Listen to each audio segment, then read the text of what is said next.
Hi, it's the Chappiness guy. Welcome to today's episode of Vestibular Talks. Today's special guest is Leslie. Leslie is a successful entrepreneurial woman that has been impacted by vestibular migraines. She's going to share with us what kind of treatments she has done in order to overcome this condition and live her life to the fullest. Remember to like, share, and subscribe. Find your Chappiness, guys.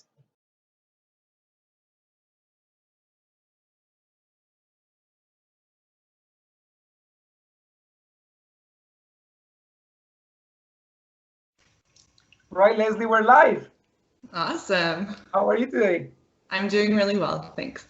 Thank you for taking the time to be in the show and to share your personal journey. It takes someone that is very brave in order to open up to these kind of topics. So thank you very much. Thank you. And we were just talking about how it's a difficult and traumatic thing to talk about, so I'm going to try to get through without crying, but there might be some tears shed, but I want to share my journey because I have had a lot of growth throughout the last 3 years. Warn you though, I'm a big crier, so if you start crying, there is a high chance that I'm gonna start crying too. And both of us crying, I don't know how that's gonna be. And we can't really hug it out over over Skype, know. right? And I often cry. I'm very emotional. So let's try to get through this. Leslie, do you mind telling us a little bit about you, who you are?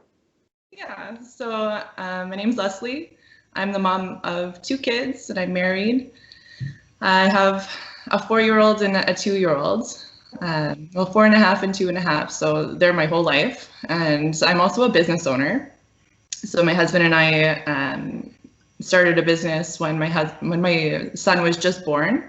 And that was also at the very beginning of all of my vestibular migraines. So a brave and stupid thing to do probably was start a business at that time. Yeah. But that's what we're doing now. We're partners in a marketing company, and it's great. We work from home, so it actually allows me to focus on healing and focus on my business and focus on kids. So it's a good balance right now. And yeah, that's a bit about me. I live in the country, and that's my whole life revolves around my family and my work. Very nice, very nice. And you look very young to have 2 kids. So I was quite surprised that you said 2 kids. I'm like, oh, okay, yeah, you look fairly young. Leslie, what can you tell us about how your condition started? What were the first symptoms, or what happened around that time? So, like I was talking to you before we went on air, it all started with labyrinthitis. So my daughter was about 18 months old, Okay. and I was pregnant. I was 16 months pregnant, and we had just gotten back from a trip in the Azores. And we had landed. So right after the plane had landed, I had a bit of a respiratory infection, like a cough. I didn't think anything of it. We landed, I got this splitting migraine, worst migraine I've ever had, and I couldn't even make it home. I was on the side of the highway. We had to stop, and I was throwing up on the side of the highway. Didn't really think anything of that because I sometimes had painful migraines. But it was when I returned to work the next day that everything shifted. So I was looking at my Excel spreadsheet, and I was trying to finish this big deliverable for my boss, and he came over to my desk. And he looked at me, he's like, Leslie, do you have those numbers we need to present to the director? And I turned around, and everything, you know how really severe vertigo is, everything just felt like my head was being pulled down to the ground. And I'm like, I'm sorry, you have to you have to get somebody else to do this. I can't see the screen. And it was violent vertigo at that time. So from then on, for about a month, I wasn't able to walk. And I was hospitalized for 5 days. And I was off work for 2 months. So it took me 2 months to recover from labyrinthitis. And at that point, I thought, this is impossible to live with. I can't imagine going on like this. Everything was shaking. It was really, really severe. That was very traumatic for me. but it got better. And then Oh. I completely healed after 2 months. So I had my son and was totally fine. So for the next year, so it was November, that was November 2017, and November 2018 is when I started feeling like I was floating. And it was just very mild symptoms, but different. So I don't know if anyone, I think a lot of people have felt that kind of floating sensation with vestibular migraine, but I just felt very detached and like I was floating. And I went to the doctor and she said, I think this is something chronic. I'm like, no, you have to be kidding me. Like, how can this be chronic? I didn't believe her. And at that point, I thought, okay, well, maybe I have to go on steroids. Maybe it just is labyrinthitis coming back. But soon after that, about 6 months after that, I was diagnosed with vestibular migraine. Okay. But it was a very confusing time and very confusing diagnosis because I had already gone through labyrinthitis. So the ENT told me that I had 10% loss of function in my right ear, and vestibular migraine on top of that. Whoa. And Leslie, so a few points that you mentioned that are very very good to talk about. Number one, the fact that you said that this happened to you basically after you were pregnant, after you given birth. Many people, many women experience this type of conditions after they give birth. So it leads me to believe that there might be a hormonal component in it, but also the fact that as being a mom, the stress of being a mom to a brand new baby, that you have to feed them, they are often fussy, you have to take care of them. So I think that a lot of these things pile up and they awaken something, because we are so overwhelmed physically and mentally and exhausted, because giving birth is not an easy task. Like that's quite exhausting for the body. So I can imagine, yeah. I can tell you exactly what I would attribute it to. Around 6 months. So my son was about 6 months old. So I was 6 months postpartum, and that's when I stopped nursing all the time. And when my son went on, when he started to go on solid foods. So that in itself, I stopped nursing, and then my period returned around 6 months. As soon as I got my period back, that's when vestibular migraine struck. Yeah. The other thing that you did mention that I'm so sorry you had to experience that is the fact that you experienced the first set of vertigo symptoms while you were at work. I want to say, blessed enough that the first time it happened to me, I was at home. It was in the middle of the night, so it was really scary. I had to go to the urgent care department, but I was at least in the comfort and safety of my home. I cannot imagine how hard it must have been for you to be out in public and experience these debilitating symptoms that are so confusing. And how do you react? Like, how do you ask for help when you don't even know what's happening to you? So I'm so sorry that happened. What did the people do at work? Did they help you out? Did they understand what was happening? You know what my boss said. So long story short, I left that job, and they weren't supportive of my condition. I could go into that a little bit more later, but when I told my boss what was happening, that everything was shaking and spinning and I couldn't read the words on the screen, he said, "Oh, I felt like that a couple nights ago when I drank too much." Yeah, no, that's not fair. Joking around about it, and I said, "I need to leave right now." And I took my keys and I walked out the door, but I was like throwing up in the sick room before I left. And I drove myself home.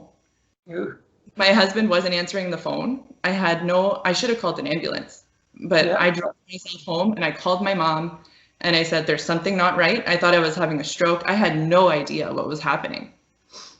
And what you just said, there was something not right. You're right. Like you feel, we know our bodies better than anybody else.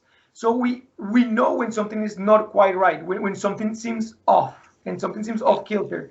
And these symptoms are so trippy. They are trippy. Like you cannot put a different word to it, because you feel, like you said, you feel that you're being pulled to the one side. You feel things are spinning or shifting. You feel like you're walking on marshmallows, like you say, you're kind of floating, like the ground never feels stable anymore.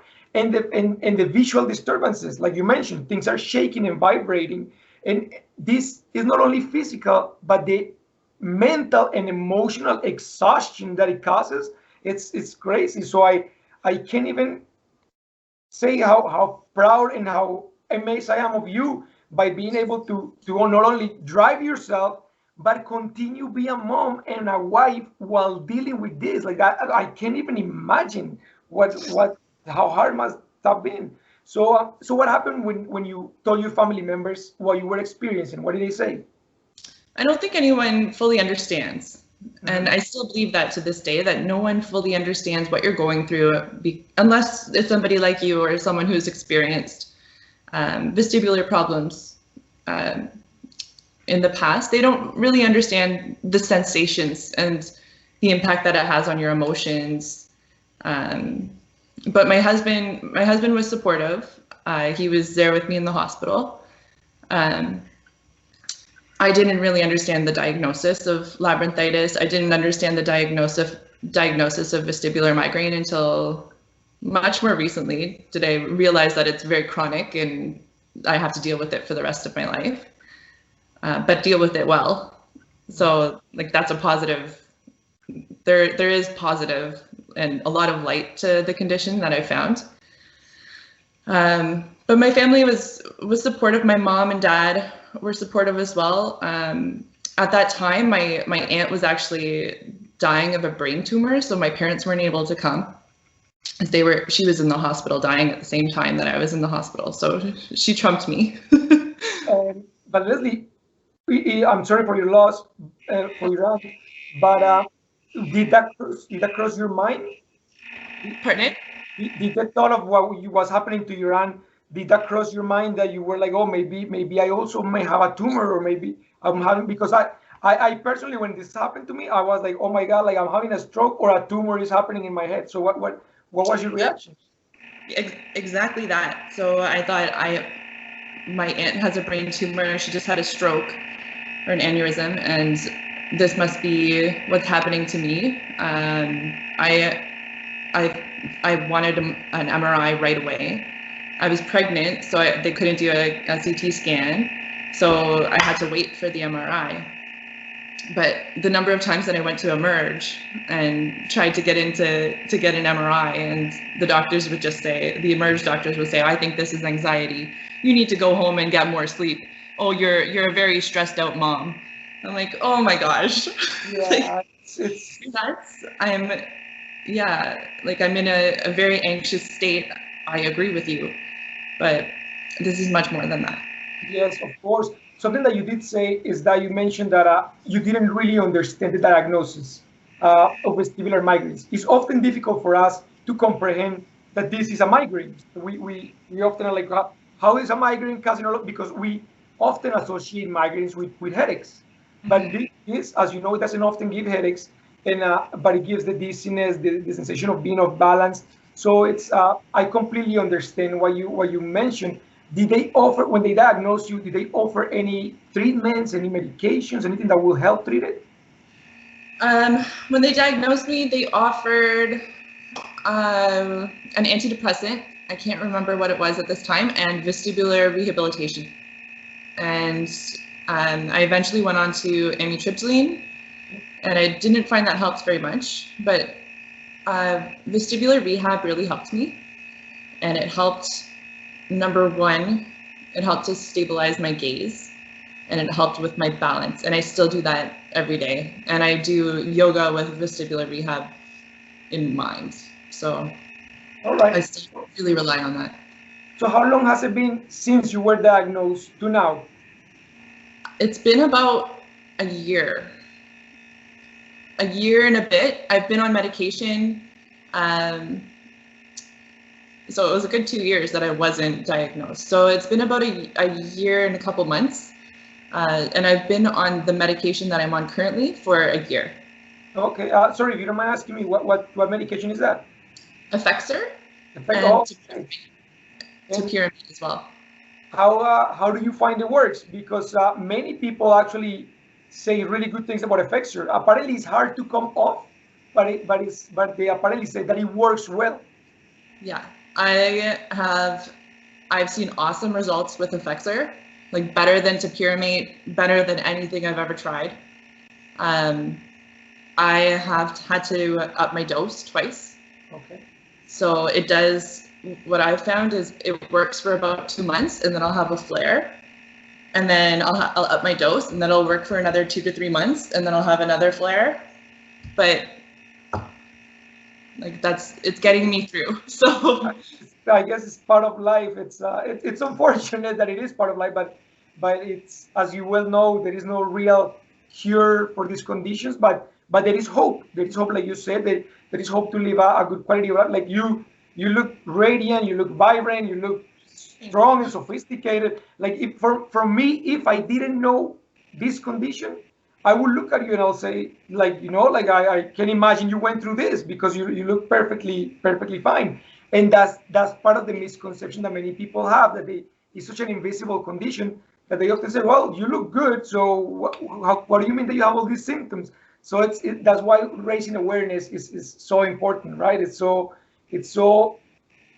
such a task to raise awareness and help people understand that we are living this, that this is real.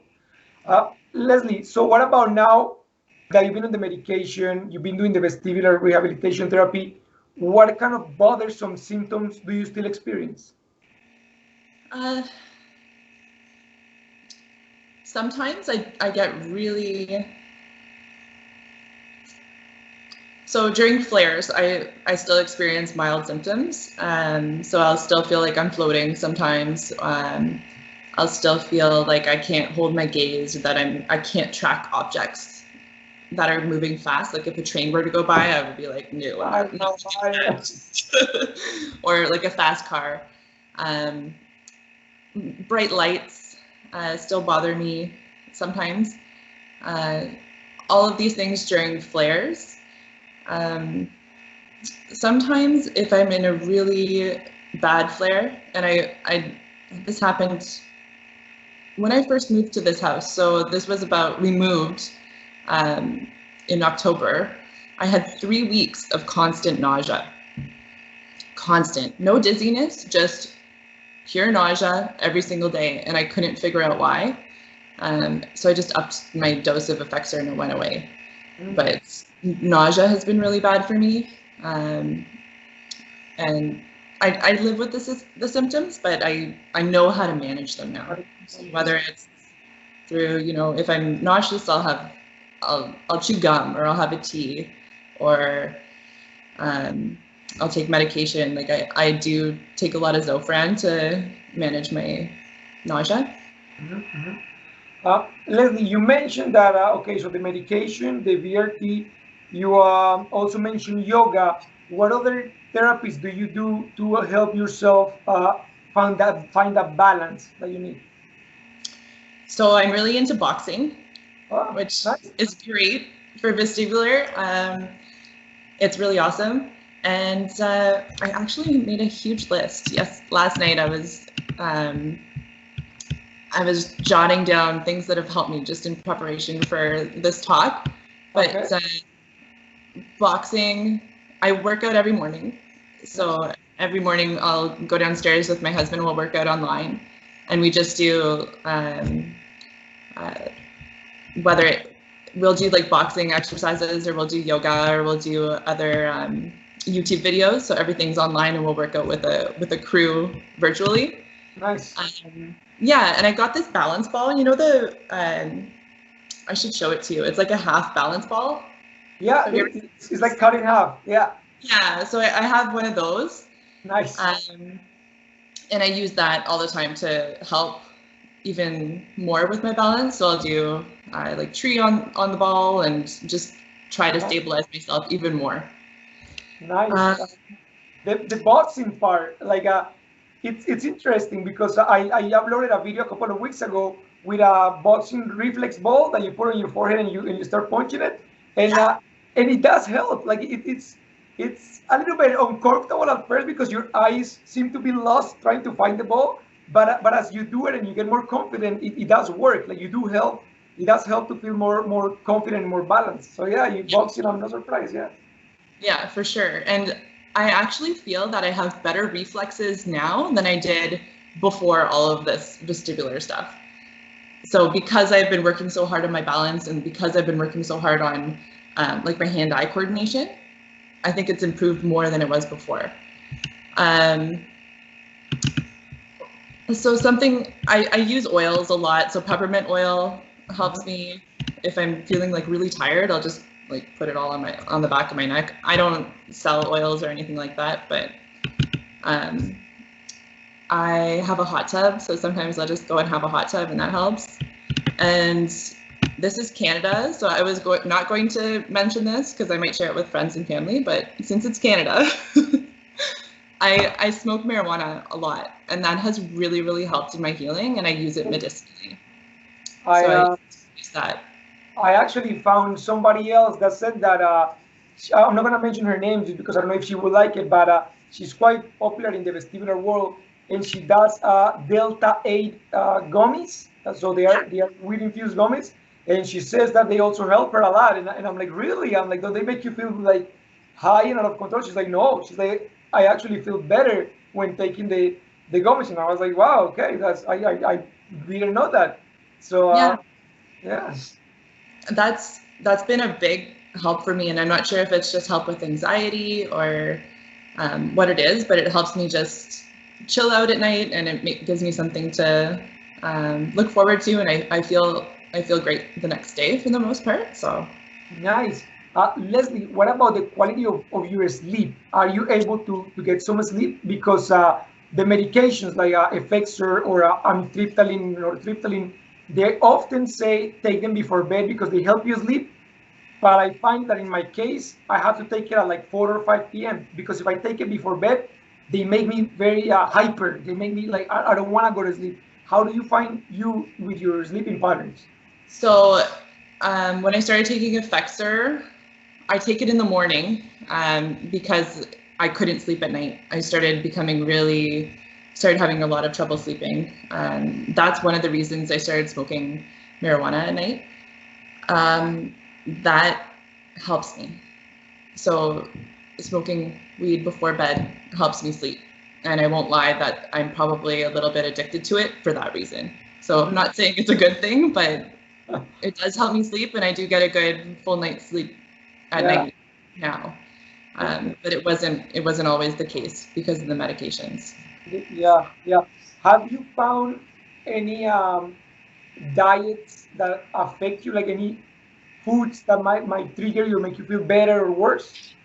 Yeah. Have you tried a migraine diet? Yes. Yeah. So I did. I tried the migraine diet. I guess it was last year. I did everything, and I excluded all of the things that we're supposed to exclude.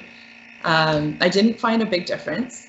Okay. I did find a big difference for my health. Like I felt a lot better. I felt healthier just because I was eating more fruits and vegetables and everything, and I've carried that through. But I don't restrict myself. I restrict myself in the sense that I don't eat processed foods and I don't eat too much sugar. But I do still have, I don't have red wine, but I will drink beer. Red wine puts me over the edge, and chocolate. So those are my two triggers. I was just gonna ask about chocolate. I'm like, I miss chocolate. Do you tell me that's okay? And I miss red wine. It's like my two wonderful things in my life that I can't have anymore, but that's okay. Do you ever recall having an episode of this migraines or this dizziness when you were younger? The reason why I ask is because often people, when they are hitting puberty, they experience derealization or depersonalization, that they feel that like you're in a surreal type of world, or they experience a little bit of dizziness for a little period of time. So it's like the first time that vestibular migraines kind of pops his head, and then he goes back to sleep for many people. Did you ever experience anything like that before? No, that's really interesting though, but I never have. Have you? Yes. when I was Yeah. younger, but I didn't think much of it. It lasted a few months, but I thought it was just part of growing up. I never questioned it.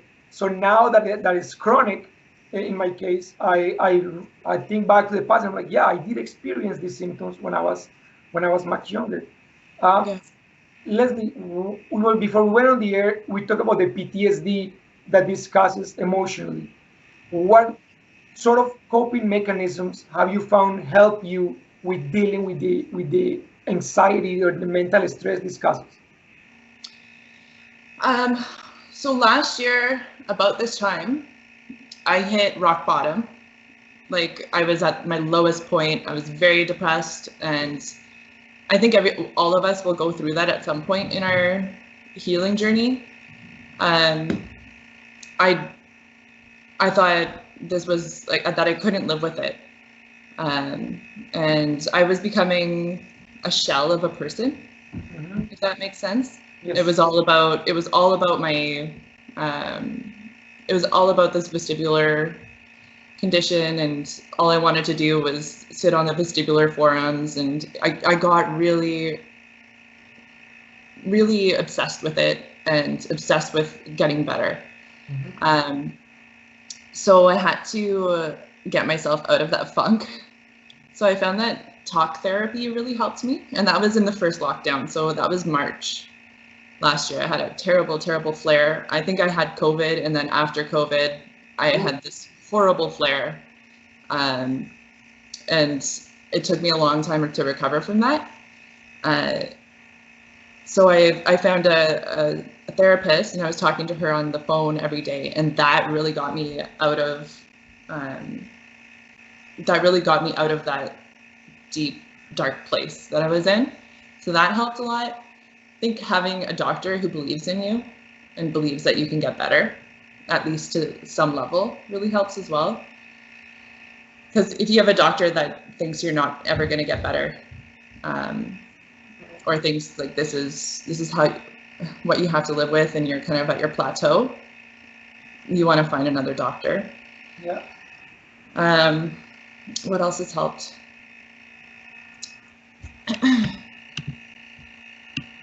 I think mainly those two things helped me. There was one other thing. Around that time, I found my spirituality. Mm-hmm.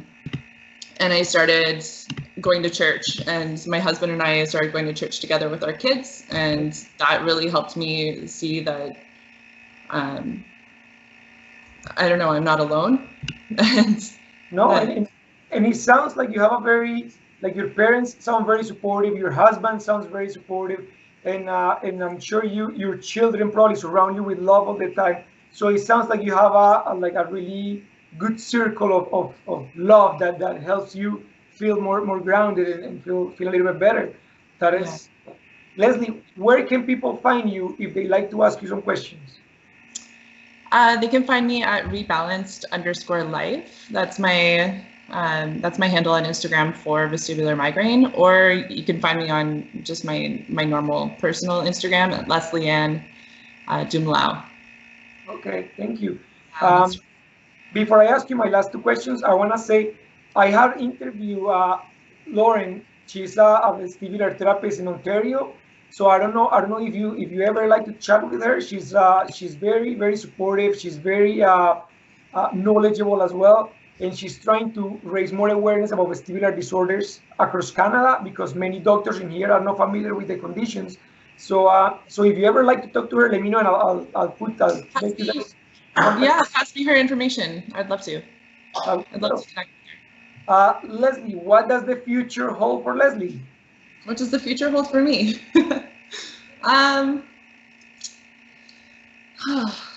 That's a good question. I think my husband and I will probably start another business. We're kind of entrepreneurial junkies. Nice. And I've been thinking about having a third child, but nice. it's really hard when you have this condition, and it takes a lot of bravery to go back down that road because hormones are involved. But maybe in the future, so that might be in our in our future soon. And I think just kind of working our properties. So we just moved to this house and we've got 3 acres of land, and I think we'll start a little homestead here. So 3 acres of land. That will be my dream, so I can have baby goats. it's my I, dream. I can have baby goats and ponies and dogs and. Don't say ponies too loud because my daughter wants one. You might have to get one, yeah. Leslie, my last question for you is, as you know, this channel is called Find Your Chappiness, so find your happiness. What does Leslie do to find her chappiness? To find my happiness, I spend time with my family and my kids. I think that's what brings me the most joy, and spending time outdoors, going for hikes, doing yoga. I think really just bringing myself, either bringing myself inwards or bringing myself, being with my family and spending time with them at home or outdoors. Thank you. No, thank you very much for taking the time to chat with me and to raise more awareness and to open your heart to all of us. So thank you so much for sharing your experience. Uh, yeah, I love that we're both Canadian because I don't often interview Canadian people. So when I get one, I'm like, yeah. Well, I mean, I feel bad, but I'm like, yay, Canadians. Yep, we're St. Catherine's guy.